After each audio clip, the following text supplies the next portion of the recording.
ধনিয়াখালী অগ্নিকন্যা অশোভদ্র স্বাগতম।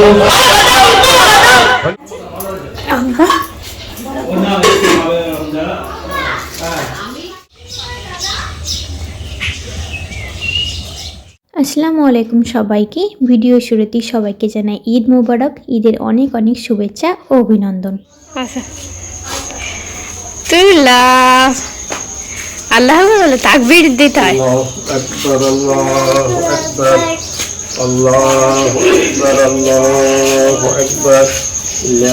ফটো তুলবো না? কাল আপনাদের সঙ্গে শেয়ার করেছি চাঁদ রাতের ছোট্ট ব্লগটি। চলুন তাহলে আজ আবার একটি ছোট্ট ব্লগ নিয়ে হাজির হয়ে গেছি। তাই সবাইকে ওয়েলকাম জানাচ্ছি আমার চ্যানেলের আরও একটি নতুন ব্লগ দেখার জন্য। চলুন ঈদের এই ছোট্ট ব্লগটি তাহলে শুরু করা যাক। এখানে সকালে আব্বু এবং ভাই নামাজ পড়তে যাচ্ছেন তাকবীর দিতে দিতে, যেটা আপনারা আগের একটু ভিডিওতে দেখে নিয়েছেন। আর আমাদের এখানে নামাজ পড়ার টাইম ছিল 6টা। বিভিন্ন জায়গায় বিভিন্ন রকম নামাজের সময়সূচি হয়ে থাকে। আমাদের এদিকে সময় ছিল সকাল 6টা। আর সাধারণত ঈদের নামাজ একটু সকাল দিকেই হয়ে থাকে। আমি এখানে বাড়ির সামনে দাঁড়িয়েছিলাম আর সবাই একসঙ্গে নামাজ পড়তে যাচ্ছিল। মাশাআল্লাহ, দেখতে অনেক সুন্দর লাগছিল। চলুন তাহলে ওইদিকে দেখে আসি মা কী রান্না করছে, আর সাথে আপনাদের সঙ্গেও শেয়ার করব। চলে এসেছি এখন রান্নাঘরে। মা এদিকে করছে দুধ সেমাই। আর আমার মায়ের হাতের এই দুধ সেমাই খেতে আমার কিন্তু অনেক ভালো লাগে। এই রান্নাটি আমার সব থেকে বেশি প্রিয়। আর তাছাড়াও মা এদিকে তৈরি করছে পায়েস, মাংস, আরও অনেক কিছু। চলুন তাহলে আপনাদের সঙ্গে কথা বলতে বলতে এদিকে সবাই নামাজ পড়ে চলে এসেছে। আর আমার ভাইপোরা চলে এসেছে মায়ের কাছ থেকে ঈদের সালামি নিতে।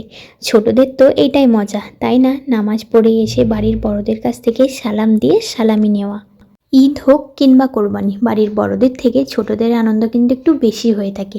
সাধারণত ঈদের দিনে আমাদের পাড়ার একটি স্কুল মাঠে ঈদ উপলক্ষে একটি খেলা হয়ে থাকে।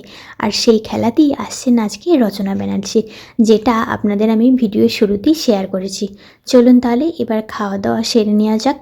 এখানে মা তৈরি করেছে গরুর মাংস কষা, আলু দিয়ে চালে আটার রুটি ও দুধ সেমাই। নামাজ শেষে বাড়ির বড়রা সবাই গিয়েছিলেন কবরস্থানে কবর জিয়ারত করতে। এবার সবাই একে একে চলে এসেছেন। চলুন তাহলে সবাই মিলে অল্প করে খেয়ে নেওয়া যাক।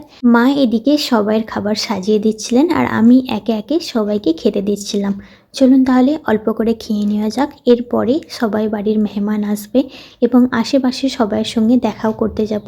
এই ঈদে একটি মজার ব্যাপার হলো নামাজ শেষে সবাইয়ের বাড়ি বাড়ি গিয়ে সালাম দেওয়া, ঈদ মোবারক বলা এবং তাদের সঙ্গে দেখা সাক্ষাৎ করে আসা। এটি অনেক আনন্দের একটি বিষয়। আর যেহেতু আজকে আমাদের পাড়ার স্কুল মাঠে একটি খেলা হচ্ছে ঈদ উপলক্ষে, অল্প করে খাওয়া দাওয়া করে নেওয়ার পর চলে এসেছি এখন খেলা দেখতে।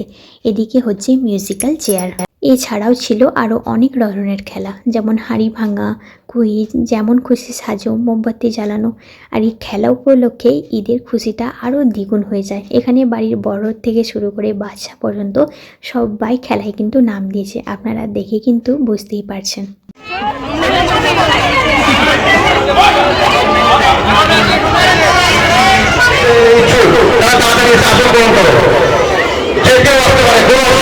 জাতি ধর্ম নির্বিশেষে যে কেউ আসতে পারে। তাড়াতাড়ি এখনো আমাদের অভিভাবক মাননীয় অভিভাবক স্বাগতম। মাননীয় অভিভাবক স্বাগতম। মাননীয় অভিভাবক